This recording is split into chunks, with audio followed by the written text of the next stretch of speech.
તો આ તરફ સુરતથી સમાચાર, જ્યાં સુરતમાં અસામાજિક તત્વો પર પોલીસની લાલાખ ઉમરા વિસ્તારમાં અસામાજિક તત્વો સામે પોલીસે કાર્યવાહી કરી છે, એક્શન મોડમાં આવી છે। અંકિતા નિકેતન પાસે તાપીના કાંઠે વોકવે વિસ્તારમાં કાર્યવાહી હાથ ધરવામાં આવી છે। વોકવે વિસ્તારમાં અડ્ડો જમાવતા તત્વો સામે કાર્યવાહી કરી છે। અડ્ડો જમાવીને બેસતા અસામાજિક તત્વો સામે પોલીસે લાલાખ કરી ઉમરા પોલીસ દ્વારા ડ્રોન તેમજ બાઇક પેટ્રોલિંગ કરવામાં આવ્યું।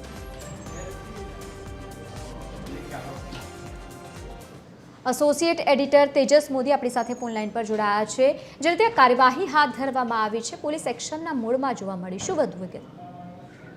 જે વિસ્તારમાં ઉમરા પોલીસ દ્વારા સર્ચ અને જે રીતે ડ્રોન ઉડાવીને સમગ્ર વિસ્તારનો તપાસ કરવામાં આવી છે। સુરતના તાપી નદી કિનારે આવેલા જે અંબિકા નિકેતન મંદિર છે તેનો આસપાસનો વિસ્તાર છે, જ્યાં વોકવે આવ્યું છે, રિવરફ્રન્ટ વોકવે છે અને ત્યાં ઘણી વખત અસામાજિક તત્વો અડ્ડો જમાવીને બેસતા હોય છે।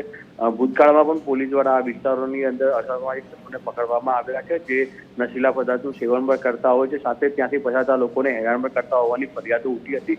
આ ફરિયાદોને ધ્યાનમાં રાખીને ઉમરા પોલીસ દ્વારા ખાસ પેટ્રોલિંગ ટીમનું ગઠન કરવામાં આવ્યું હતું, જેમાં ડ્રોન સાથે પણ પોલીસ કર્મચારીઓને તૈનાત કરવામાં આવ્યા હતા। સમગ્ર વિસ્તારની અંદર સર્ચ કરવામાં આવ્યું હતું। જ્યાં પણ કોઈ આવા તત્વો દેખાતા હોય તેમની સામે કાર્યવાહી કરવામાં આવશે।